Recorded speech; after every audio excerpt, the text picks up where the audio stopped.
자, 이명박 씨가 조사를 마치고 장장 6시간 동안 조서를 검토했어요.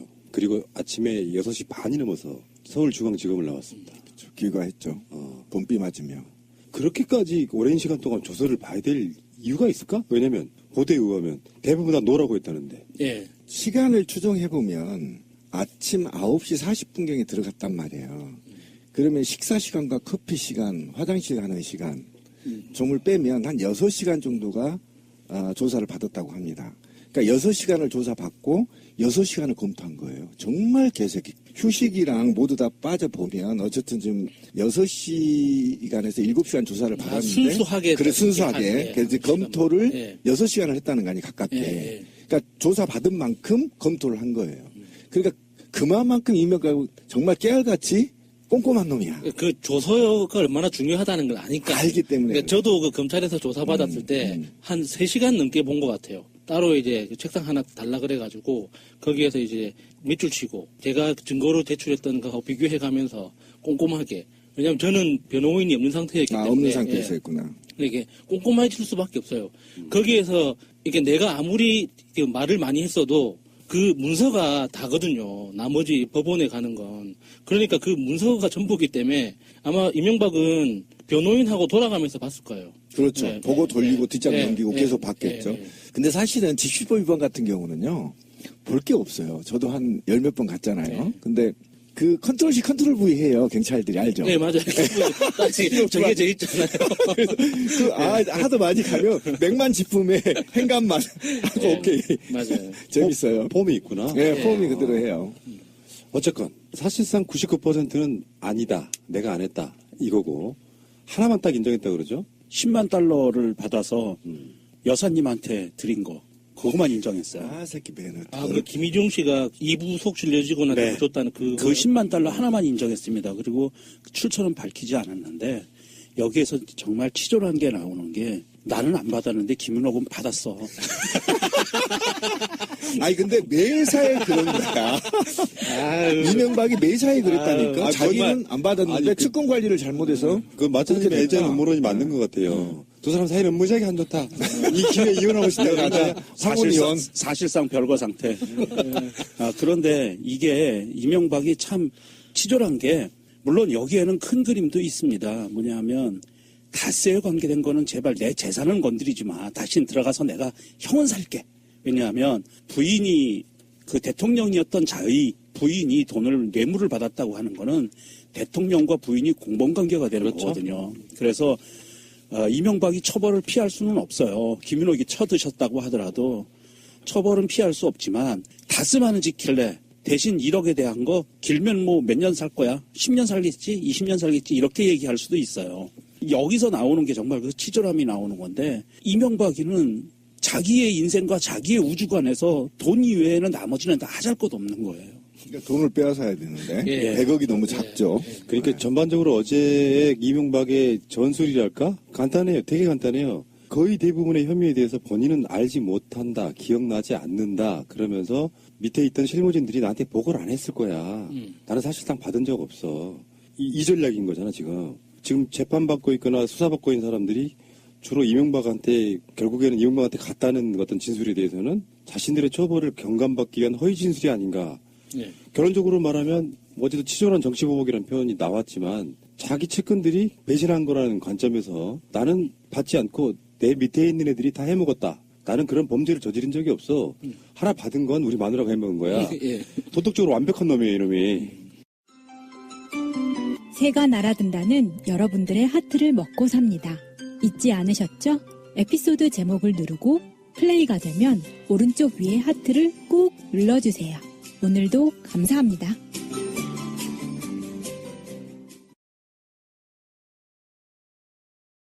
한 30년을 나눠서 살려고. 형, 우애형, 부인, 사이. 그죠? 사이까지 들어갔죠. 아들. 사이도 들어갔습니다. 사이. 그 다음에 아들. 그 다음에 지금 빠져있는 게 제가 볼 땐 그 집 개하고요. 며느리만 빠졌거든요.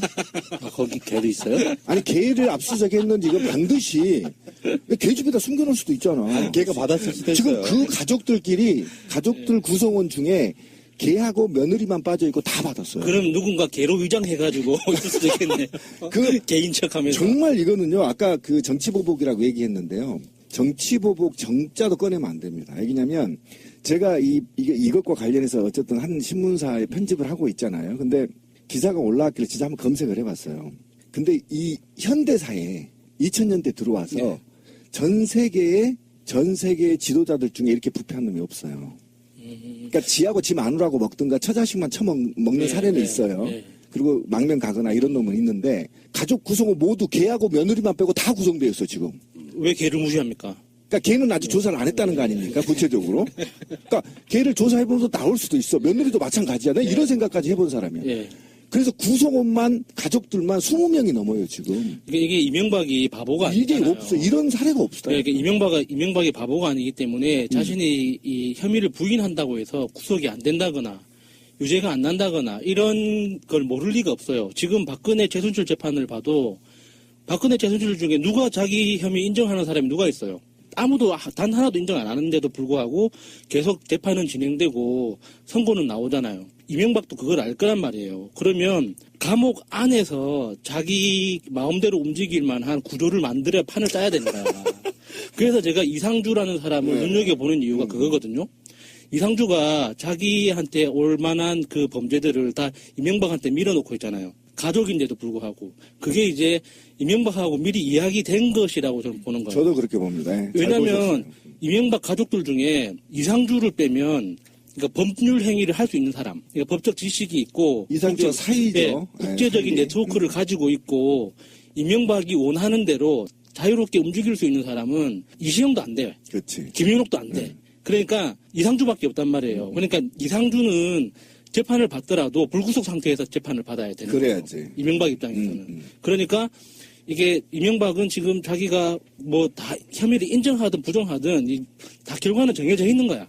이명박도 아는 거죠, 그걸. 그래서 이상주를 자기 대리인으로 밖에 풀어주려고 판을 꾸민 건 아닌가 의심하고 있는 거죠.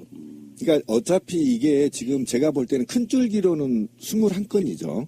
그 다음에 소소한 걸로 들어가면 28건 정도 되더라고, 범죄 행위가. 자, 그러면 이 범죄 형량이 벌써 나왔잖아요. 저는 그렇게 봅니다. 그래서 아까 우리 그 야수님 말에도 동의한 게 어느 정도 지금 형량 나누기에 들어간 게 아닌가. 여기서 이제 하나만 짚고 넘어갈 것은 죄의 종류에 대해서는 정해진 게 없어요. 그렇죠. 그 범죄 혐의에 대한 공표가 되기 때문에 검찰이 그렇게 말하지는 않았는데 그럼요. 나오는 보도들을 언론사들이 취합해가지고 하는 말들이에요. 카테고리 분류하기 나름으로는 몇 가지 죄가 되고 몇 가지 죄가 되고 이거는 확실합니다. 검찰에서는 몇 가지 죄라고 막 이야기하죠. 그렇죠. 예, 그랬다고 하죠. 그래서 어쨌든 그러면서 고도의 지금 잔머리 싸움을 하고 있지 않느냐. 그래서 사실은 문어발처럼 다 밀었잖아요, 지금 혐의를. 나는 모르는 일이다. 예, 그들이 예, 나를 예. 이용해서 돈 예. 받았다. 이렇게 밀었단 말이에요. 근데 이걸 사전에 협의하지 않았을 리가 없어요. 가족이거든. 형, 동생, 그 형, 사이 다 이러잖아, 조카. 예. 이런데 불러놓고 회의 안 했을 리가 없단 말이에요. 그리고 우리는 나눠서 가서 살 때 돈만은 뺏기면 안 된다. 이 강한 돈에 대한 집착이 있는 것 같다. 저는 이런 생각이 들어요. 딱 1년 전 요맘때 상황하고 기시감이 들지 않습니까? 그렇지. 범죄는 박근혜가 이명박을 보고 배웠는데 검찰에 대처하는 방법은 박근혜를 보고 이명박이 배운 것 같아요. 그래서 지킬 건 지키고 죄 받는 거는 따로 받고 이런 식으로 가는 것 같은데 이명박이 지금 각종 피의자와 증인 그 관련자들의 모든 증언이 이명박이 다스의 실소유주다, 이명박이 뇌물을 받았다라고 모든 사람들이 증언을 하고 있는데도 불구하고 이명박은 그것을 본인들의 처벌을 감경받기 위한 허위 진술이다라고 딱 잘라서 얘기를 해요. 그런데 그 사람들의 면면을 보면 김백준, 김희중, 이동형 조카죠. 김성우, 권승호, 이병모, 이영배, 박재환, 김주성, 강경호, 이팔성, 최동규 그리고 형님 이 모든 사람들의 증언이거든요. 이상은이 검찰에 출두해서 증언을 한 게 있습니다. 도곡동 땅 매각 대금의 일부는 이명박한테 갔다라고 증언을 했는데 그것도 디스하고 있어요. 그렇죠. 자기가 아니라 형 거라는 거죠. 그럼 그거는 형 거지 내 거 아니다. 난 받은 적 없다. 이런 식으로 지금 그 실드를 치면서 도곡동 땅 판매 대금 67억 중 논현동 사저 건축 대금 사용한 그 사실관계가 있단 말이야. 네. 그렇죠. 이걸 뭐라고 그랬냐면 빌렸다 빌린 그랬죠. 거야. 다만 이자를 안 줬을 뿐이야. 그런데 이상은이 거기서 결정적인 얘기를 했어요. 검찰에 가서 그 정도의 큰 돈, 크잖아요. 200만 원도 아니고. 예. 그 정도의 큰 돈을 내가 빌려줬으면 내 기억이 없을 리가 없다. 빌려준 거 아니다라고 증언을 했거든요. 아이고. 그래서 이거는 빼도 박도 못하게 생겼는데도 불구하고 이명박은 자기 주위의 모든 사람들을 나를 죽이기 위해서 나쁜 놈들이야. 문재인 정부에 협력하는 놈들이야. 라고 지금 프레임을 짜고 있는데 정말 또 말씀드리지만 치졸하기가 그지없는 것이 한때는 자기를 따랐고 자기가 먹여 살렸던 자기 쫄병들이잖아요. 자기 부하들. 그런데 어떻게 결정적인 순간에 가서 이렇게 모든 자기 부하들을 나쁜 놈들을 만들면서 자기만 살겠다고 하냔 말이죠.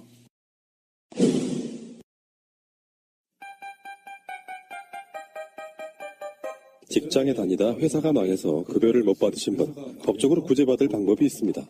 바로 최단금입니다. 노동법은 그리 허술하지 않습니다. 못 받는 것이 당연한 것이 아니라 받는 것이 당연한 것입니다. 가난한 노동자들을 위한 곽승훈 노무사 010-9922-7766 처음 뵙습니다. 예, 저도 처음 뵙습니다.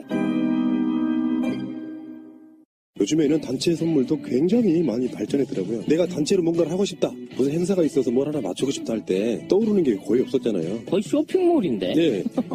아이디어 상품들이 많네. 이분들처럼 다양한 물건이 있는 곳이 없어요. 정말 그러네. GALLERY 갤러리 gift.co.kr 1666-5404. 오, 싸고, 영 싸네. 감동스러운 게 이거네요. 사이트에 등재되지 않은 상품이나 국내에 없거나 세상에 없는 상품도 개발 제작 가능하답니다. 오, 대단한데? 단체 선물은 갤러리 기프트였습니다. 요즘 대리운전 업계 어때요? 무한 경쟁 체제에서 굉장히 많은 어려움들이 있죠. 저는 잊을 수가 없습니다. 어떤 분이 찾아왔어요. 우리 방송 초창기 때 후원하고 싶다. 방송을 너무 열심히 하니까 후원하고 싶다고 찾아왔어요. 돈을 잘 버시는 분이었나 봐요. 아니요. 대리운전 사장님이었죠. 그게 박근혜가 그 엄혹하던 시절에 팟캐스트 전체 시장에서 최초의 광고입니다. 그분은 어떻게 소비자들한테 돌려줄 것인가를 연구하시는 분이에요. 뭘 줄 것인가. 금액으로 적립도 할 수 있어요. 굉장히 그 엄혹하던 시절에 큰 힘이 되어준 업체다. 사람이 가져야 될 의리가 있다고 생각합니다. 큰 차이가 없다면 지금까지 우리를 지켜준 이런 분들의 업체를 이용하는 것이 대리운전은 1800-6606. 1800-6606 블랙박스 대리운전이요. 그럼 나는 깜짝 놀란 보도를 하나 봤어요. 이것도 찬반으로 몰고 가. 그래서 구속영장이 청구될 거라고 하는 쪽의 변호사 한 명하고 그 변호사는 생명을 까고 인터뷰를 하고 청구가 안 될 가능성이 있다고 말하는 변호사는 관계자는 이런 이름은 나와요. 그러니까 이게 법원에서 발부를 할 거다 안 할 거다가 아니라 검찰에서 청구를 할 거다 안 할 거다를 가지고 그게 뭐냐면은 어떤 이야기냐면 논리가 그래요. 구속영장을 청구하지 않고 거기서는 꼭 그 논리가 등장해요. 전직 대통령 2명 다 구속되는 그 부담 뭐 이렇게 얘기하잖아요. 그런데 전직 대통령이고 도주의 우려가 없기 때문에 검찰이 불구속 상태로 수사를 할 수도 있다. 이런 보도를 내요. 근데 우리 국민 정서에는 전혀 안 맞잖아요. 사실 박근혜와 형평성도 안 맞잖아. 뭐 형평성도 그렇고 논리적으로도 말이 안 되죠. 죄 양도 다르죠. 지금 이게 검찰에 구속돼서 지금 증언하는 사람들이 다 주범을 이명박이라고 지목하고 있잖아요. 그러면 이명박이 명시적으로 나는 아니야라고 부정했으니까 그럼 검찰은 아니라고 하네요. 그러면 주범은 신원미상의 모 주범이 있고 그 신원미상의 주범의 종범들인 지금 구속되어 있는 사람들이 범죄를 혐의 공모했다는 거잖아요. 그게 검찰이 스스로 진짜 존재 이유를 부정하는 거지. 그 무슨 말이 안 되죠. 근데 그 이제 말을 잘 꺼내는 우리 권 PD가 세 개의 지금 프레임이 작동되고 있는데 그 중에 하나의 프레임을 좀 얘기를 해야 돼. 이 프레임을. 대통령 2명을 동시에 감방에 보낼 수 없다. 이 주장을 저는 누가 받아들인다는 거죠. 왜 그러냐면 국민이 10명 중에 8명이 지금 구속시키라는 거잖아요. 그런데 이 논리는 누가 꺼낸 거죠? 저는 이 프레임에서 벗어나야 되는데요. 한번 봅시다. 박근혜가 대통령인가요? 탄핵됐습니다. 이게 있잖아요. 기록 말살형이라는 게 있었거든요. 예전에 조선시대에. 네. 이런 것만큼 박근혜 정부는 아예 기록을 말살할 만큼 형벌이 위중했어요. 그리고 대통령이 탄핵됐어요. 국민의 네. 손으로. 자, 그 다음에 두 번째, 제가 아까 전자에 얘기했듯이, 제가 그냥 뭐 좀 편집하면서 검색을 해봤더니, 저한테 얘기를 한번 해보세요. 이명박보다 더 범죄 사실 중환자가 인류의 현대사에 있었나? 2000년대 들어와서 있었나 한번 대보세요. 독재자들 한번 대보세요. 왠지 없다니까요. 이탈리아에서 댓글을 달 것 같아요. 지금 이 범죄 중에요, 빠진 게 지금 여러 개가 있어. 댓글 수사 오늘 고발됐죠. 아직 멀었어, 아직 멀었어. 멀었어요. 아직 시작해서 방산비리, 예. 4대강, 그 다음에 부정선거 관공개입, 이거 아직 시작도 안 했습니다. 이 정도의 범죄는요, 역사상에, 그래서 희대의 범죄자라고 얘기했던 거 아닙니까? 그런데 이 사람을 대통령이 이미 전직 대통령이 들어가 있는데 또 넣느냐, 이 프레임은 이명박 전봇대로 이빨 쑤시는 소리야, 그게. 야, 진짜 이게 신민님 이야기를 듣고 있다 보니까 뭔가 뿌듯해지네요. 세계적인 나라에 살고 있다. 그러면 아니 이런 경우도 한번 생각해보세요. 우리 동네 옆 동네 살인자가 나왔는데 또 그 동네 또 나왔어. 옆 동네 살인자 넣는데 또 넣는다는 소리하고 똑같은 거라고 지금. 그러니까 이것도 좀 정리 좀 하고 가자고요. 뭐냐면은 저쪽의 실드를 한번 들어봤는데 그게 이제 정치 보복이라는 프레임을 어떻게 몰고 가냐면 처음에 이명박에 관한 수사는 댓글 수사 등으로부터 시작했다. 근데 댓글 수사를 기소하지 않고 지금 개인 비리 뇌물로 지금 쳐놓고 있는 거 아니냐. 그래서 정치보복이라고 말하는 거다. 애초에 이명박을 잡아넣기 위해서 이것저것 끌어들인 결과물이라고 이야기하는데 그쪽이 그래서 정치보복이라는 논리를 만들어냈더라고요. 저쪽 인사들 인터뷰를 보면. 아, 이재호 그건 지적을 하잖아. 근데 그거를 다시 뒤집어 생각을 해보면 이런 거예요. 댓글에 관련된 거는 사실은 여러 가지 공방 이런 차원이 있는 거예요. 그걸 수사하는 과정에서 이런 개인 비리들이 사실 드러난 거거든요. 엄연하게 드러난 사건을 놓고 수사를 하는데 그게 너무 엄중한 게 나온 거예요. 그래서 사실은 오히려 이 엄중함 때문에 댓글 수사가 미뤄진 거라고. 그렇죠. 뒷전이 좀 밀린 그런 느낌이란 말이에요. 그래서 이명박이 들어가 계시면 이제 합산해가지고 지금이 이게 이제 100 정도의 범죄 사실이면 나중에 재판장에 설 때는 아마 한 1000 정도의 죄목이 같이 얹어져서 재판을 받게 될 겁니다. 그렇죠. 지금 주 기자도 어제 이제 전화가 왔더라고요. 근데 회의에서 지금 추적하고 있어요. 주 기자가. 예. 주 기자나 많은 관련자들이 이명박의 죄를 개인 돈 들어서 다 추적했단 말이에요. 지난 9년 동안 기억 안 하세요? 다 나시죠? 그러니까 주진우도 추적하고 뭐 도망 다니면서 다 기억을 하시잖아요. 그 자료가 몽땅 다 넘어갔었고요. 그 다음에 압수수색 과정에서 드러난 자료들이 많잖아요, 지금 범죄들이. 그러니까 그게 확인된 거지 이것이 뭐 억지가 아니라는 겁니다, 전혀. 그럼 범죄를 저질리 말아야지. 구속영장이 발부가 안 될 가능성은 사실은 0%에 가깝다고 보는 게 지배적이고요. 그런 기대 속에 만약에 진짜로 이명박이 구속이 안 되는 사태가 오면 국민들의 분노는 더 커지는 거고요. 아, 그러면 검찰은 아마 해체될 가능성이 있어요. 근데 어제 나온 보도 중에 이런 게 있었단 말이죠. 이명박이 깜짝 놀랐다는 거예요. 이게 지금 어떤 구조 속에 들어가 있냐면은 공범들이 재판을 받거나 수사받고 있죠. 그러니까 이명박이 이런 반응을 보였다 그랬잖아. 검찰이 그간 준비 많이 했네. 그러면서 당황하더라는 거예요. 다시 해봐요. 검찰이 엄마 검찰이 그간 준비 많이 했네. 이게 뭐냐면 어떤 느낌이냐면 언론의 공표가 안 된 다른 여러 가지 증거들이 있을 거다. 거죠. 그렇죠. 근데 그거를 지금 공범관계에 있는 사람들이 재판과 수사받는 것 때문에 공표 못하는 게 있다는 거예요. 근데 지금 현재 이명박 피의자한테는 그거를 보여주는 거죠. 그러면 우리가 했던 말도 그런 이야기를 했었잖아요. 그렇죠. 다 밝힐 수는 없는 거고 다 공표 안 했을 거다. 실제로 스모킹 거는 또 따로 있을 거다. 이렇게 이야기를 했는데 당황하더라는 게 바로 그런 거 아니에요. 듣도 보도 못한 또 다른 게 나오는 거예요. 그런 느낌이고. 여러분 이거 다 거짓말한 걸 아시죠? 이명박 씨는 우리 방송을 듣나요? 설렁탕 먹었다니까 저녁은 곰탕으로 드셨다고. 설렁탕과 곰탕의 차이를 좀 설명 좀 해주세요. 오. 사실은 큰 차이가 없어요. 거의 같아요. 아, 그래도 그 맑은 곰탕 있잖아요. 얼마짜리 나주 먹었을까요? 그 제가 볼 땐 검찰청 앞에 전문 곰탕집이 있거든요. 거기서 시켜 먹었을 거예요. 그 입구 좌측에 있는 거거든요. 그래도 되게 맛있어요. 제가 하는 건 설렁탕은 뽀얀 국물이고 곰탕은 맑은 국물이라고 이렇게 알고 있거든요. 뭐 그런 차이가 좀 있긴 하죠. 뼈, 사골, 뭐 소 대가리, 뭐 이런 데 넣는 그 물질 자체가 조금 다른 측면이 있지만 사실 원리상으로는 그렇게 큰 차이가 없고요. 맛있는 거 시켜 드셨나 보다 이런 생각도 좀 들고. 그게 맛있는 거 먹었고 또 건강하다잖아요. 예. 운동도 많이 해서 건강해서 빵칸에 갈 준비가 다 됐다는 거예요. 아 근데 말씀 나온 김에 진짜 우리 고향이 나주이 아니에요. 나주곰탕 정말 맛있게 하는 집은요 거의 환상이에요. 이렇게 시켜 먹는 이유는 더 간단한 게 있어요. 일단 배달해 와도 음식이 빨리 안 식고 두 번째, 설렁탕과 곰탕은 밑반찬이 많이 필요 없어요. 깍두기, 배추김치만 있으면 돼. 매달 용도로는 최고인 거지. 그렇게 시켜 먹는 거죠. 아, 우리 각하가 나주곰탕 먹었다는 거예요? 보도상으로는 곰탕. 점심에는 아, 설렁탕, 저녁에는 곰탕 이렇게 먹었대요. 아, 그러니까 제가 아까 얘기했잖아요. 저도 먹어봐서 알아요. 검찰청 앞에 대로에 좌측에 큰 나주곰탕집이 있거든. 맞아요. 거기. 거기서 시켰었는데 기분이 또 나쁘나 봐. 왜? 전라도 사람들 거의 채용 안 했잖아, 쌍놈 새끼가. 그래놓고 처먹는 건 전라도 음식 처먹고. 맞나, 이게 주장이, 씨. 아니, 그래서 MB 건강해야 돼요. 맛있는 거 많이 먹고 아주 건강해야 건강하다. 돼요. 테이스를 많이 쳐서요. 황제처럼 건강하다는 거야. 근육도 있고. 국밥 먹으면서 대통령 선거 운동했던 거고, 그래서 이 사람이 나라를 말아먹었다 하는 것처럼 정말 공교롭게도 설렁탕, 곰탕은 다 국밥 종류이기 때문에 일단 그렇게 드신 것 같고, 그 다음에 주진우 이야기 아까 그 신부님이 했는데, 주진우 기자가 최근 한 인터뷰에서 한 말이 나는 깜짝 놀랐어요. 100억 원대 조세 포탈이 겉드러난다. 예. 그러니까 그런 것들이 만약에 지금까지 보도에는 막 국정원 특활비네 개인 뇌물이네 이렇게 지금까지 들어갔는데 만약에 딱 조세 포탈 1,000억 원대 내밀면 얼마나 당황하겠어요. 그러니까 지금 어제, 잠깐 다른 얘기 좀 해야 될 것 같아요. 주 기자가 전화가 왔더라고. 누굴 죽여요? 주 기자가. 발음이 좀 그래요. 주 기자. 그래서 주 기자가 전화가 왔는데, 하여튼 사람이 정말 멋진 놈이야. 바닥에서 기어줘서 이런 MB 수사가 된 것 같다. 고생하셨습니다. 전화 오면서 지금 이 얘기를 하더라고. 추적 중에 있다. 해외에 나가 있다.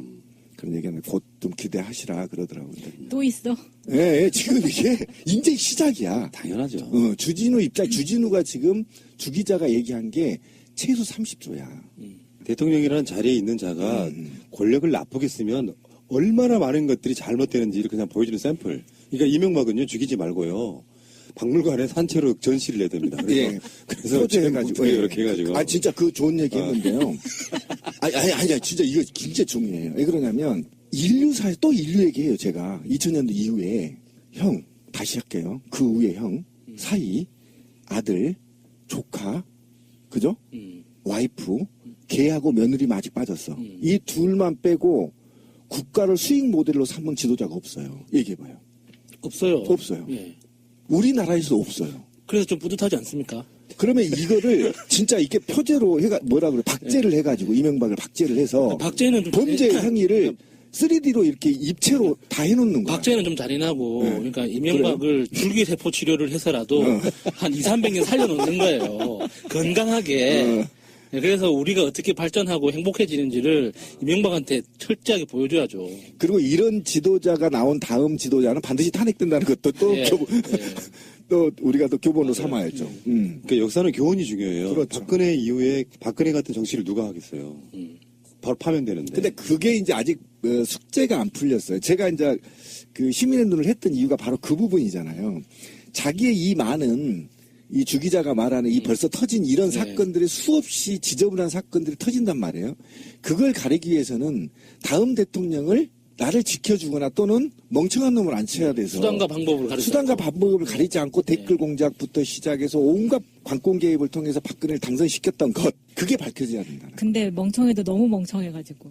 박근혜 구속과 이명박 구속의 반드시 뭐가 그러니까 있어요. 느낌적 느낌은 좀 다른 게 있어요. 샘플로는 국민들한테 또는 역사에 대부분 판례처럼 남기는 거잖아요. 박근혜는 기본적으로 가장 큰 문제가 뭐냐면 국민에 대한 태도가 잘못됐어요. 그게 말하는 행상 책임이야. 맞아. 그러니까 국민한테 사과하지 않고 인정하지 않고 거짓말로 속이면서 국정농단을 해왔던 게 문제고, 이명박은 왜 역사상 그 샘플로 가장 중요한 부분이 되는 사람이냐면 권력을 잡은 자가 비리를 저지르면 결국은 감옥 간다는 샘플을 보여준 거거든요. 반대로 말하면 아까 샘플이 없다 그랬잖아. 선례가 없다 그랬잖아요. 그렇지.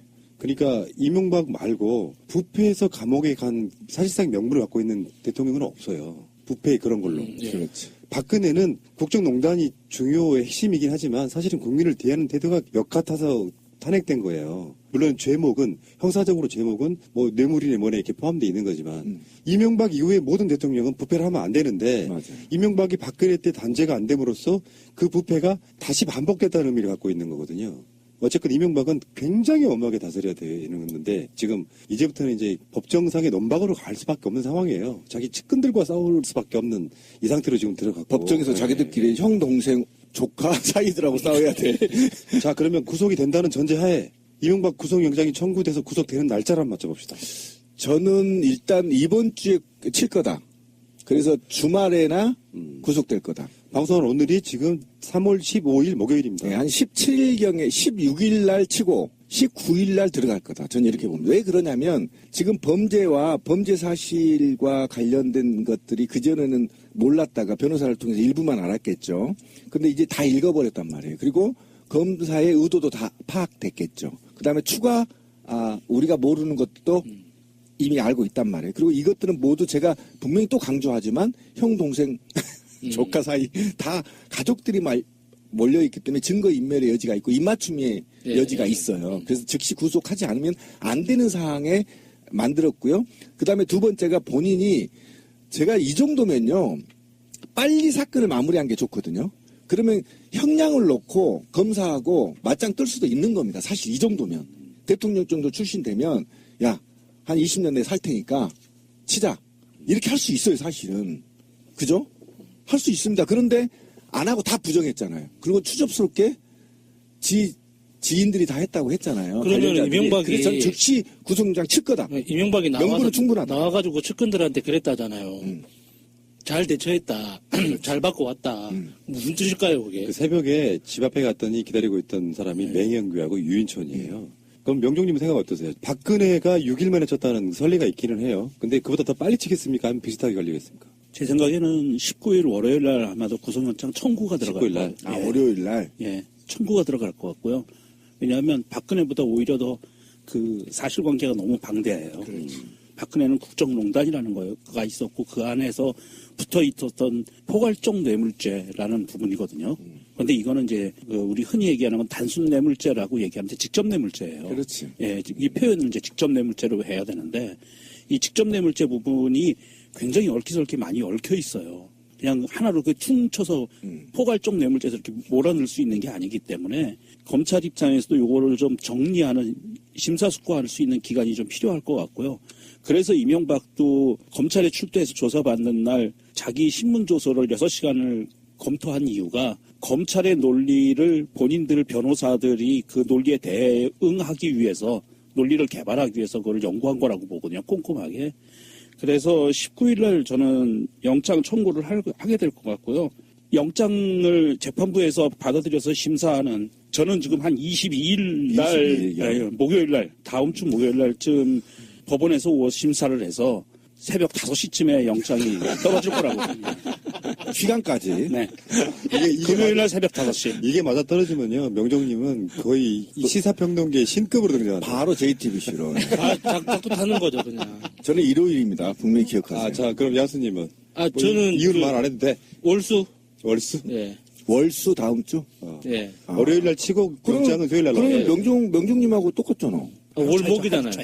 월 하루 차이네. 이게 똑같이 하면 자존심 상하니까 숟가락을 이상하게 넣는 거야. 월수가 방송하는 날이어서 나왔으면 이런 좋겠다는 거 거지. 있잖아. 우리한테 욕 처먹은 거 놔두고 권PD는 지는 말 안 하거든. 당신은. 아니, 마차님 먼저 제가 물어야죠. 그래요? 마차님은? 오늘 마차님. 저는 화목 그럼 이런 씨. 그냥 찍어. 사유 말해 사유. 하나씩 비껴갈게요.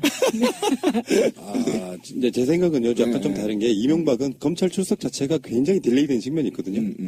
그 딜레이에서 떡 딜레이되고 이러는 건 좀 일단 국민 정서에 안 맞고, 다 이렇게 부정할 경우에는 그게 간단히 말해서 범죄의 피의자가 사실관계가 확실한 상태에서 대부분 다 부정했잖아요. 그렇죠. 그러면 다시 그 영장을 검토하고 말 시간 이런 걸 떠나서 결국에는 풀어두는 시간만큼 증거인멸의 시간이 될 수밖에 없어요. 그렇죠. 자기가 한 말을 내가 관계없다는 걸 증명하기 위해서. 근데 관련자들이 지금 풀려있는 사람도 꽤 많이 있거든요. 그런 면에서 박근혜보다는 훨씬 빨리 칠 수도 있다. 그러니까 박근혜 6일 만에 쳤으니까. 나는 주말에 칠 거라고 봐요. 그렇죠. 저랑 비슷하네요. 네. 그러니까 이게 틀려도 상관없는데 마음이 다급해 죽겠는 게 이명박이 사라져버릴까봐. 지금까지 의혹의 최정점에 있는 사람이 이명박인데. 알겠고요. 자, 알겠습니다. 어쨌건 이명박 씨는 이제 구속되는 것만 남았다. 근데 참 못 기다리겠다. 이게 제 생각이고요.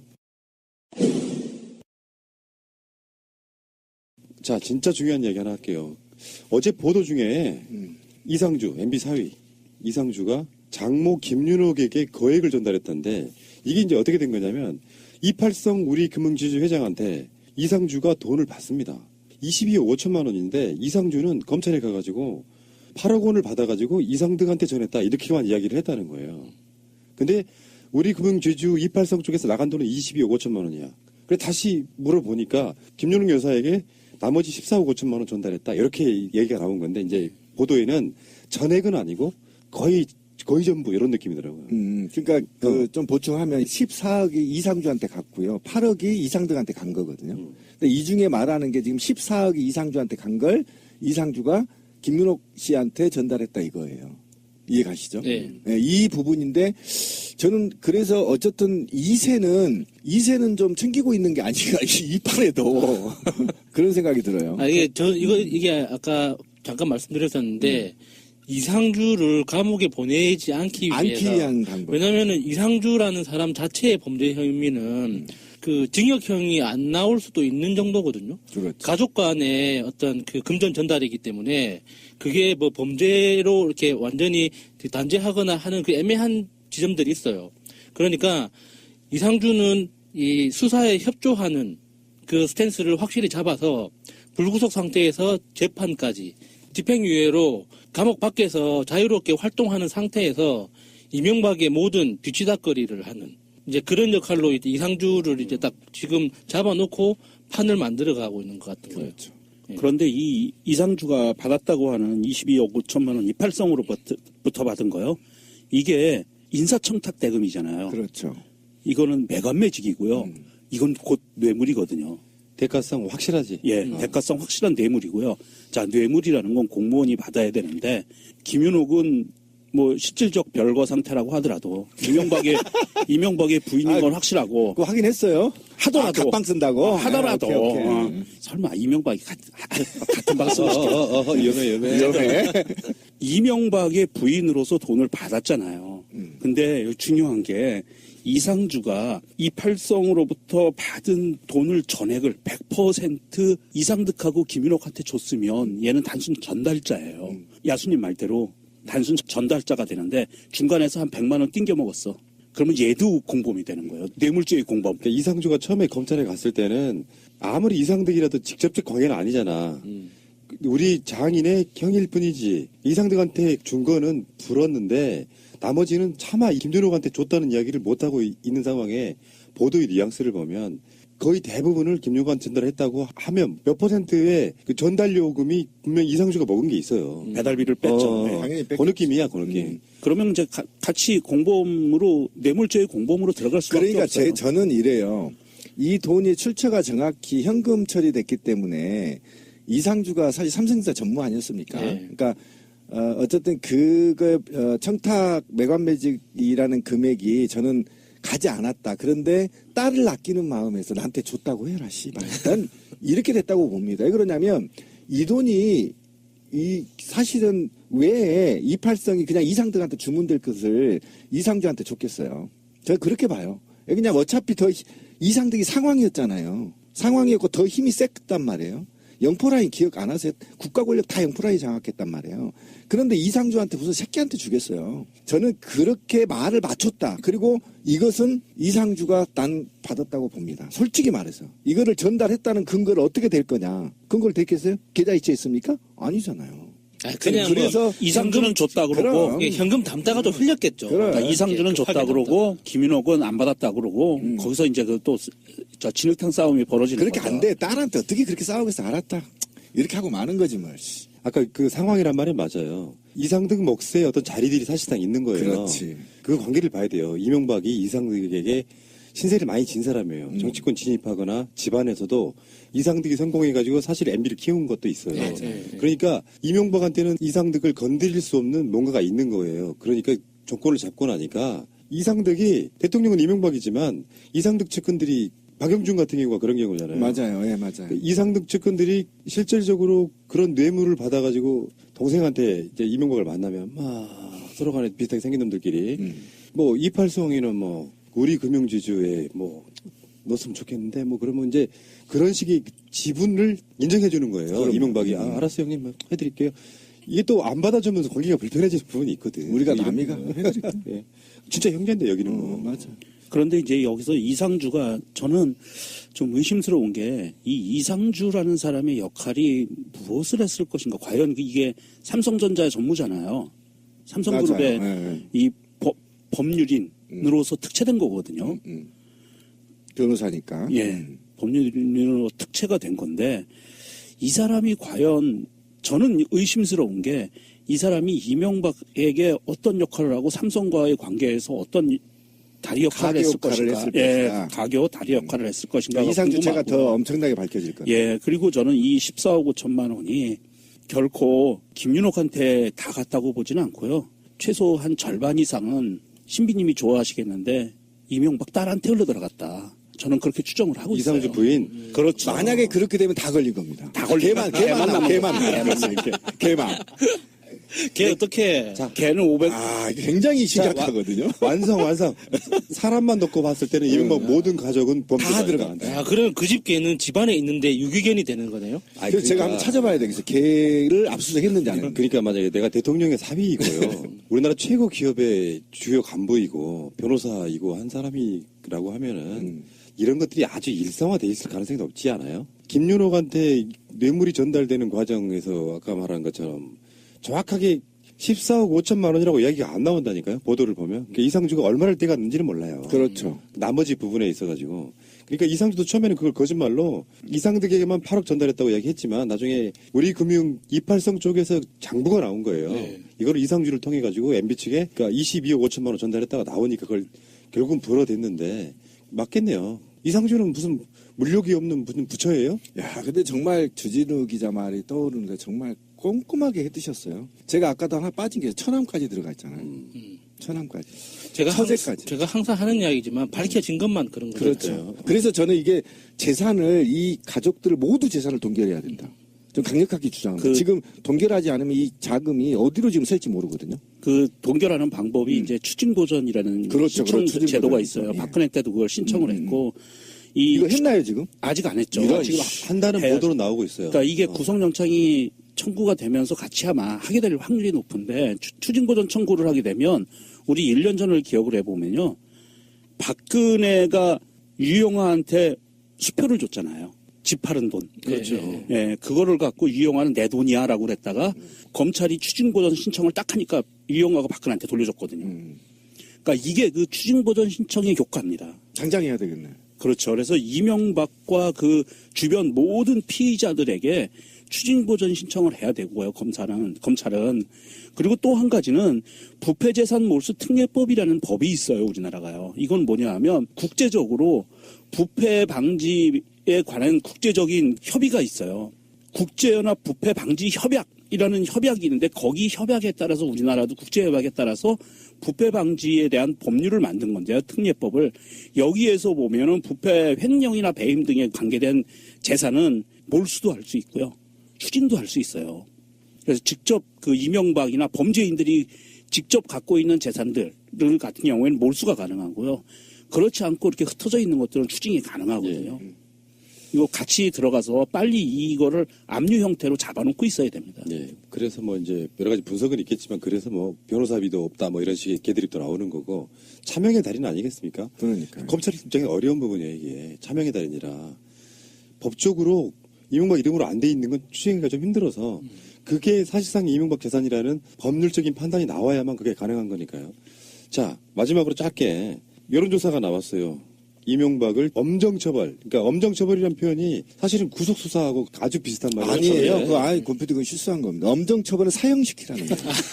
아니 이거 죽이면 안 된다니까요. 그러니까 이게 아까 제가 초반에도 이명박 구속이 되냐 안 되냐 이런 이야기들이 있었잖아요. 79.5%가 이명박을 엄정처벌하라라고 하는 게 뭐 꼭 굳이 그게 구속이라는 말은 아니지만 그중에 엄정처벌의 대표적인 모습은 구속수사하는 거거든요. 그러니까 제가 그렇게 말씀드린 거고 문재인 대통령 지지율이 약 70%인 69% 정도 되는 거거든요. 2주 연속이네. 네, 69.2인데 이명박을 처벌하라는 79.5예요. 그럼 뭐야?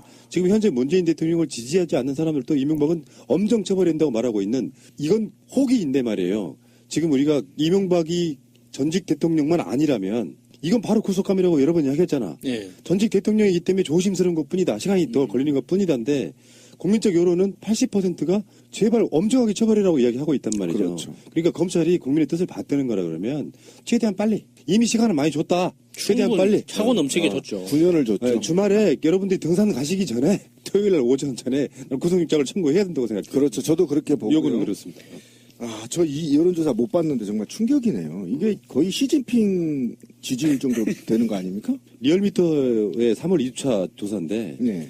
이 정도면 네. 박사모도 지지한다는 얘기가 나와요. 그럴 가능성이 있죠. 그리고 이게 자기의 고향인 영포에서도 지금 이거 다 지지한다는 꼴이 나오거든요. 그러니까 재밌는 게 자유한국당 지지층에서는요 엄정한 처벌이 38.0. 와, 충격이네요. 대통령 예우해야 된다는 게 50%예요. 그러니까 문재인 대통령 지지율보다 이명박 처벌, 엄정 처벌 지지율이 더 높은 게 바로 이런 것 때문에 그런 거예요. 네, 그러니까 자유한국당 지지율이 이번 주에 18% 정도 나왔거든요.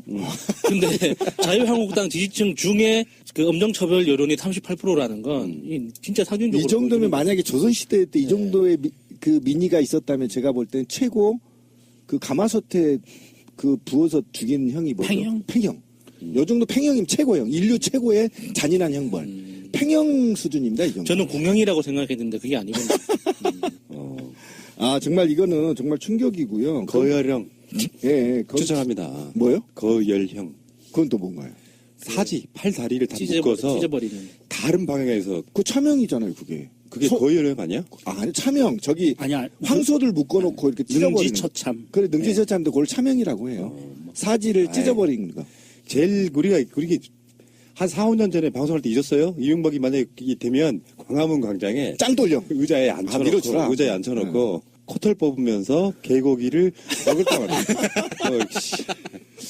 어쨌든 이 얘기는 좀 하고 넘어가야 될까요? 두 번째, 아까 첫 번째 프레임 제가 얘기했는데 요즘 움직이는 게 두 번째 프레임인데 제가 이 이제 범죄 조직들을 보면 가족이 다 구성되어 있잖아요. 네. 저는 이게 그렇다고 해서 가장인 MB만 구속하면 남들이 다른 가족들이 구속되지 않는 거에 대해서 좀 불만이 있는 거예요. 왜 그러냐면요. 지금 프레임 중에 하나가 이거란 말이에요. 전직 대통령도 다 부패했다. 이거 지금 프레임이 두 번째 작동되고 있거든요. 그런데 이승만은요, 3.15 부정선거로 추방된 사람이에요. 거의 사형당한 겁니다, 이거는. 그죠? 그 다음에 나머지들은, 박정희는 총살당했죠. 그죠? 그 다음에 전두환, 노태우는 사형당했었어요. 네. 사형 선고받았죠. 선고받았다 사면당한 거죠. 예. 그리고 이제 나머지 대통령이 어떻게 그들과 같은 거냐는 거예요. 우리 현대사에 누가 있었냐. 이거 어떻게 같은 레벨에서 보냐고요. 이건 같은 레벨에서 볼 수가 없다. 그래서 저는 이 가족이라 하더라도 그것이 자식이든 조카든 부인이든 다 가둬야 된다. 일벌백계 해야 되기 때문에 우리 역사에 또는 우리 인류사에 이런 범죄자들은 가혹하게 처벌받았다는 걸 분명히 기록에 남겨야 된다. 기록에 남기지 않으면 다시 재발된다. 그래서 그런 정만은 있죠. 한민족들이 정이 많다는 걸로 좀 정을 이렇게 부추겨서 말이야. 그 언론들이, 극우 언론들이 자꾸 이 처벌을 약하게 만드는데 그런 프레임에 말려들까지 말자, 제발. 네, 알겠습니다. 어떤 노래 가사 하나 읽어드릴게요. 조금씩 집 앞에서 널 들여보내기가 힘겨워지는 나를 어떻게. 김종서의 아름다운 구속주기를 보셨습니다. 이명박을 구속하라. 이구 박구. 옛날에 기억들 나시죠? 뭐 이명박 구속, 박근혜 탄핵 그랬었는데 나중에는 이구 박구로 바뀌었죠. 그렇죠. 이명박 구속, 박근혜도 구속. 정말 우리 방송 많이 근데 했어요. 그게 현실로 지금 눈앞에 와 있습니다. 이명박 전 대통령에 대한 검찰의 대면 조사는 끝났지만 가족들에 대한 조사는 지금부터입니다. 이 전 대통령의 범죄 혐의에는 다수의 측근뿐 아니라 가족들이 연결돼 있기 때문입니다. 김인홍 여사는 사위인 이상주 씨로부터 수억 원대의 불법 자금을 2007년 대선 전 재미교포 사업가로부터는 금품이 든 명품 가방을 받았다는 의혹의 중심에 있습니다. 검찰은 이 부분에 대해서도 이 전 대통령에게 질문을 던진 것으로 알려졌습니다. 검찰 관계자는 현재로선 조사 계획을 잡고 있지 않다며 일단 선을 그었지만 큰 금액의 금품 수수 의혹이 포착된 만큼 언제 조사가 시작되더라도 이상하지 않습니다. 자근영 이상득 전 의원과 맞사위 이상주 씨는 민간 불법 자금의 연결 통로였습니다. 이 전 의원은 이팔성 전 우리금융회장으로부터 8억 원을, 이상주 씨는 14억 5천만 원을 받은 혐의로 두 차례 검찰 조사를 받았습니다. 다스와 관련해서는 아들, 큰형, 조카, 처남댁이 연루됐습니다. 아들 시영 씨는 다스로부터 40억대의 부당대출 지원과 비자금 조성 의혹으로 이 전 대통령을 위해 본인들이 희생했다는 큰형과 조카, 처남댁 모두 피의자 신분입니다. 더욱이 이 전 대통령이 검찰에서 부인과 아들에게 제기된 의혹에 대해선 자신과는 관련 없다며 선을 그은 만큼 가족들에 대한 직접 조사 필요성이 커졌습니다. 여기에 더해 군사이버사와 국정원의 정치 개입 의혹 등 이 전 대통령을 둘러싼 추가 의혹 전반에 대해서도 신병 처리 결정 이후 본격적인 조사에 나설 것으로 보입니다. 완전한 대한민국 문재인과 손잡고 다시 하나 되는 우리 대한민국.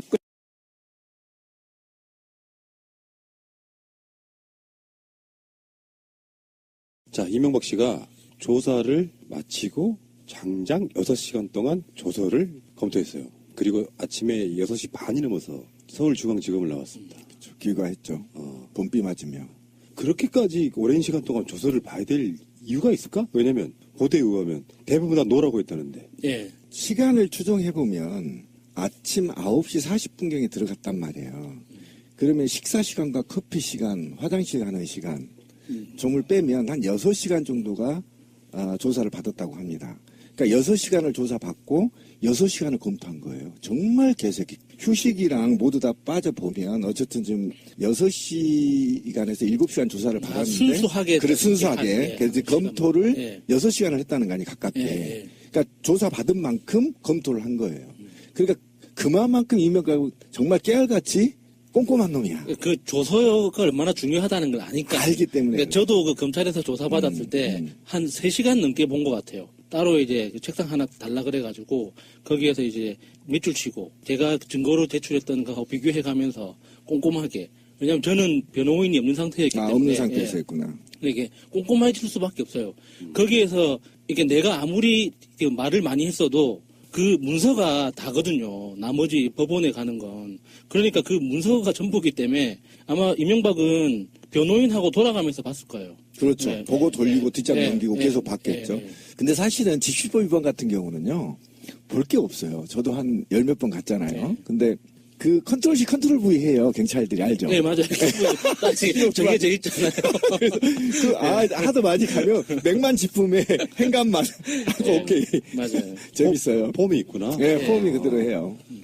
어쨌건 사실상 99%는 아니다. 내가 안 했다. 이거고 하나만 딱 인정했다 그러죠. 10만 달러를 받아서 여사님한테 드린 거 그거만 인정했어요. 새끼 매너. 그 김희중 씨가 2부 속실 여직원한테 네. 줬다는 그 10만 달러 하나만 인정했습니다. 그리고 출처는 밝히지 않았는데 여기에서 정말 치졸한 게 나오는 게 나는 안 받았는데 김은옥은 받았어. 아니 근데 매사에 그런 거야. 이명박이 매사에 그랬다니까. 자기는 정말. 안 받았는데 아니, 측근 관리를 잘못해서 그 마찬가지 예전 음모론이 맞는 것 같아요. 두 사람 사이는 무지하게 안 좋다. 이 기회에 이혼하고 싶다 그러는데 상훈이혼. 사실상 별거 상태. 그런데 이게 이명박이 참 치졸한 게 물론 여기에는 큰 그림도 있습니다. 뭐냐면 닷새에 관계된 거는 제발 내 재산은 건드리지 마. 다신 들어가서 내가 형은 살게. 왜냐하면 부인이 그 대통령이었던 자의 부인이 돈을 뇌물을 받았다고 하는 거는 대통령과 부인이 공범관계가 되는 그렇죠. 거거든요. 그래서 이명박이 처벌을 피할 수는 없어요. 김윤옥이 쳐드셨다고 하더라도 처벌은 피할 수 없지만 다스마는 지킬래 대신 1억에 대한 거 길면 뭐 몇 년 살 거야? 10년 살겠지? 20년 살겠지? 이렇게 얘기할 수도 있어요. 여기서 나오는 게 정말 그 치졸함이 나오는 건데 이명박이는 자기의 인생과 자기의 우주관에서 돈 이외에는 나머지는 다 하잘 것 없는 거예요. 그러니까 돈을 빼앗아야 되는데 예. 100억이 너무 작죠. 그러니까 전반적으로 어제 이명박의 전술이랄까? 간단해요. 되게 간단해요. 거의 대부분의 혐의에 대해서 본인은 알지 못한다, 기억나지 않는다, 그러면서 밑에 있던 실무진들이 나한테 보고를 안 했을 거야. 나는 사실상 받은 적 없어. 이 전략인 거잖아, 지금. 지금 재판받고 있거나 수사받고 있는 사람들이 주로 이명박한테, 결국에는 이명박한테 갔다는 어떤 진술에 대해서는 자신들의 처벌을 경감받기 위한 허위 진술이 아닌가. 네. 결론적으로 말하면 어제도 치졸한 정치보복이라는 표현이 나왔지만 자기 측근들이 배신한 거라는 관점에서 나는 받지 않고 내 밑에 있는 애들이 다 해먹었다. 나는 그런 범죄를 저지른 적이 없어. 하나 받은 건 우리 마누라가 해먹은 거야. 예. 도덕적으로 완벽한 놈이에요, 이놈이. 새가 날아든다는 여러분들의 하트를 먹고 삽니다. 잊지 않으셨죠? 에피소드 제목을 누르고 플레이가 되면 오른쪽 위에 하트를 꾹 눌러주세요. 오늘도 감사합니다.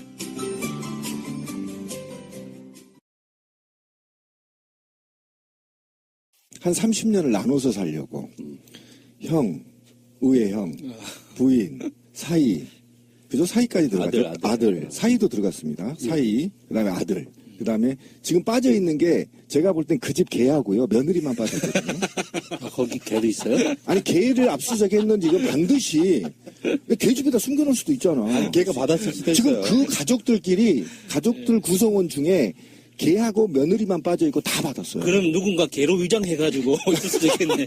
그 개인 척하면서. 정말 이거는요. 아까 그 정치보복이라고 얘기했는데요. 정치보복 정자도 꺼내면 안 됩니다. 왜냐면 제가 이것과 관련해서 어쨌든 한 신문사에 편집을 하고 있잖아요. 근데 기사가 올라왔길래 진짜 한번 검색을 해봤어요.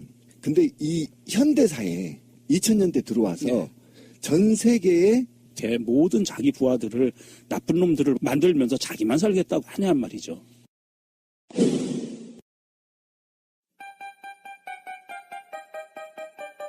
직장에 다니다 회사가 망해서 급여를 못 받으신 분, 법적으로 구제받을 방법이 있습니다. 바로 체당금입니다. 노동법은 그리 허술하지 않습니다. 못 받는 것이 당연한 것이 아니라 받는 것이 당연한 것입니다. 가난한 노동자들을 위한 곽승훈 노무사 010-9922-7766 처음 뵙습니다. 예, 저도 처음 뵙습니다. 요즘에는 단체 선물도 굉장히 많이 발전했더라고요. 내가 단체로 뭔가를 하고 싶다. 무슨 행사가 있어서 뭘 하나 맞추고 싶다 할 때 떠오르는 게 거의 없었잖아요. 거의 쇼핑몰인데. 네. 아이디어 상품들이 많네. 이분들처럼 다양한 물건이 있는 곳이 없어요. 정말 그러네. GALLERY 갤러리 gift.co.kr 1666-5404. 오, 싸고 영 싸네. 감동스러운 게 이거네요. 사이트에 등재되지 않은 상품이나 국내에 없거나 세상에 없는 상품도 개발 제작 가능하답니다. 오, 대단한데? 단체 선물은 갤러리 기프트였습니다. 요즘 대리운전 업계 어때요? 무한 경쟁 체제에서 굉장히 많은 어려움들이 있죠. 저는 잊을 수가 없습니다. 어떤 분이 찾아왔어요. 우리 방송 초창기 때 후원하고 싶다. 방송을 너무 열심히 하니까 후원하고 싶다고 찾아왔어요. 돈을 잘 버시는 분이었나 봐요? 아니요. 대리운전 사장님이었죠. 그게 박근혜가 그 엄혹하던 시절에 팟캐스트 전체 시장에서 최초의 광고입니다. 그분은 어떻게 소비자들한테 돌려줄 것인가를 연구하시는 분이에요. 뭘 줄 것인가. 금액으로 적립도 할 수 있어요. 굉장히 그 엄혹하던 시절에 큰 힘이 되어준 업체다. 사람이 가져야 될 의리가 있다고 생각합니다. 큰 차이가 없다면 지금까지 우리를 지켜준 이런 분들의 업체를 이용하는 것이 대리운전은 1800-6606 1800-6606 블랙박스 대리운전이요. 그럼 나는 깜짝 놀란 보도를 하나 봤어요. 이것도 찬반으로 몰고 가. 그래서 구속영장이 청구될 거라고 하는 쪽의 변호사 한 명하고 그 변호사는 생명을 까고 인터뷰를 하고 청구가 안 될 가능성이 있다고 말하는 변호사는 관계자는 이런 이름은 나와요. 그러니까 이게 법원에서 발부를 할 거다 안 할 거다가 아니라 검찰에서 청구를 할 거다 안 할 거다를 가지고. 그게 뭐냐면은 어떤 이야기냐면 논리가 그래요. 구속영장을 청구하지 않고 거기서는 꼭 그 논리가 등장해요. 전직 대통령 2명 다 구속되는 그 부담 뭐 이렇게 얘기하잖아요. 그런데 전직 대통령이고 도주의 우려가 없기 때문에 검찰이 불구속 상태로 수사를 할 수도 있다. 이런 보도를 내요. 근데 우리 국민 정서에는 전혀 안 맞잖아요. 사실 박근혜와 형평성도 안 맞잖아. 뭐 형평성도 그렇고. 전 세계 지도자들 중에 이렇게 부패한 놈이 없어요. 그러니까 지하고 지 마누라고 먹든가 처자식만 처먹는 사례는 있어요. 그리고 망명 가거나 이런 놈은 있는데 가족 구성은 모두 걔하고 며느리만 빼고 다 구성되어 있어 지금. 왜 걔를 무시합니까? 그러니까 걔는 아직 조사를 안 했다는 거 아닙니까? 구체적으로. 그러니까 걔를 조사해보면서 나올 수도 있어. 며느리도 마찬가지잖아요. 이런 생각까지 해본 사람이야. 그래서 구성원만 가족들만 20명이 넘어요 지금. 이게 이명박이 바보가 아니잖아요. 이게 없어. 이런 사례가 없어. 그러니까 이명박이 바보가 아니기 때문에 자신이 이 혐의를 부인한다고 해서 구속이 안 된다거나 유죄가 안 난다거나 이런 걸 모를 리가 없어요. 지금 박근혜 최순실 재판을 봐도 박근혜 최순실 중에 누가 자기 혐의 인정하는 사람이 누가 있어요? 아무도 단 하나도 인정 안 하는데도 불구하고 계속 재판은 진행되고 선고는 나오잖아요. 이명박도 그걸 알 거란 말이에요. 그러면 감옥 안에서 자기 마음대로 움직일 만한 구조를 만들어야 판을 짜야 된다. 그래서 제가 이상주라는 사람을 눈여겨보는 이유가 그거거든요. 이상주가 자기한테 올 만한 그 범죄들을 다 이명박한테 밀어놓고 있잖아요. 가족인데도 불구하고. 그게 이제 이명박하고 미리 이야기된 것이라고 저는 보는 거예요. 저도 그렇게 봅니다. 왜냐하면 이명박 가족들 중에 이상주를 빼면 그러니까 법률 행위를 할 수 있는 사람, 그러니까 법적 지식이 있고 이상주가 사이죠. 예, 국제적인 사이. 네트워크를 가지고 있고 이명박이 원하는 대로 자유롭게 움직일 수 있는 사람은 이시영도 안 돼. 그렇지. 김윤옥도 안 돼. 그러니까 이상주밖에 없단 말이에요. 그러니까 이상주는 재판을 받더라도 불구속 상태에서 재판을 받아야 되는 그래야지. 거예요. 이명박 입장에서는. 그러니까 이게 이명박은 지금 자기가 뭐 다 혐의를 인정하든 부정하든 다 결과는 정해져 있는 거야. 이명박도 아는 거죠, 그걸. 그래서 이상주를 자기 대리인으로 밖에 풀어주려고 판을 꾸민 건 아닌가 의심하고 있는 거죠. 그러니까 어차피 이게 지금 제가 볼 때는 큰 줄기로는 21건이죠. 그다음에 소소한 걸로 들어가면 28건 정도 되더라고, 범죄 행위가. 자, 그러면 이 범죄 형량이 벌써 나왔잖아요. 저는 그렇게 봅니다. 그래서 아까 우리 그 야수님 말에도 동의한 게 어느 정도 지금 형량 나누기에 들어간 게 아닌가. 여기서 이제 하나만 짚고 넘어갈 것은 죄의 종류에 대해서는 정해진 게 없어요. 그렇죠. 그 범죄 혐의에 대한 공표가 되기 때문에 검찰이 그렇게 말하지는 않았는데 그럼요. 나오는 보도들을 언론사들이 취합해가지고 하는 말들이에요. 카테고리 분류하기 나름으로는 몇 가지 죄가 되고 몇 가지 죄가 되고 이거는 확실합니다. 검찰에서는 몇 가지 죄라고 막 이야기하죠. 그렇죠. 예, 그랬다고 하죠. 그래서 어쨌든 그러면서 고도의 지금 잔머리 싸움을 하고 있지 않느냐. 그래서 사실은 문어발처럼 다 밀었잖아요, 지금 혐의를. 나는 모르는 일이다. 그들이 나를 이용해서 돈 받았다. 이렇게 밀었단 말이에요. 근데 이걸 사전에 협의하지 않았을 리가 없어요. 가족이거든. 형, 동생, 그 형, 사이 다 이러잖아, 조카. 이런데 불러놓고 회의 안 했을 리가 없단 말이에요. 그리고 우리는 나눠서 가서 살되 돈만은 뺏기면 안 된다. 이 강한 돈에 대한 집착이 있는 것 같다. 저는 이런 생각이 들어요. 딱 1년 전 요맘때 상황하고 기시감이 들지 않습니까? 그렇지. 범죄는 박근혜가 이명박을 보고 배웠는데 검찰에 대처하는 방법은 박근혜를 보고 이명박이 배운 것 같아요. 그래서 지킬 건 지키고 죄 받는 거는 따로 받고 이런 식으로 가는 것 같은데 이명박이 지금 각종 피의자와 증인 그 관련자들의 모든 증언이 이명박이 다스의 실소유주다, 이명박이 뇌물을 받았다라고 모든 사람들이 증언을 하고 있는데도 불구하고 이명박은 그것을 본인들의 처벌을 감경받기 위한 허위 진술이다라고 딱 잘라서 얘기를 해요. 그런데 그 사람들의 면면을 보면 김백준, 김희중, 이동형 조카죠. 김성우, 권승호, 이병모, 이영배, 박재환, 김주성, 강경호, 이팔성, 최동규 그리고 형님 이 모든 사람들의 증언이거든요. 이상은이 검찰에 출두해서 증언을 한 게 있습니다. 도곡동 땅 매각 대금의 일부는 이명박한테 갔다 라고 증언을 했는데 그것도 디스하고 있어요. 그렇죠. 자기가 아니라고 형 거라는 거죠. 그럼 그거는 형 거지 내 거 아니다. 난 받은 적 없다. 이런 식으로 지금 그 실드를 치면서 도곡동 땅 판매 대금 67억 중 논현동 사저 건축 대금 사용한 그 사실관계가 있단 말이야. 네. 그렇지. 이걸 뭐라고 그랬냐면 빌린 그랬죠. 거야. 다만 이자를 안 줬을 뿐이야. 그런데 이상은이 거기서 결정적인 얘기를 했어요. 검찰에 가서 그 정도의 큰 돈 크잖아요. 200만 원도 아니고 그 정도의 큰 돈을 내가 빌려줬으면 내 기억이 없을 리가 없다. 빌려준 거 아니다라고 증언을 했거든요. 그래서 이거는 빼도 박도 못하게 생겼는데도 불구하고 이명박은 자기 주위의 모든 사람들을 나를 죽이기 위해서 나쁜 놈들이야.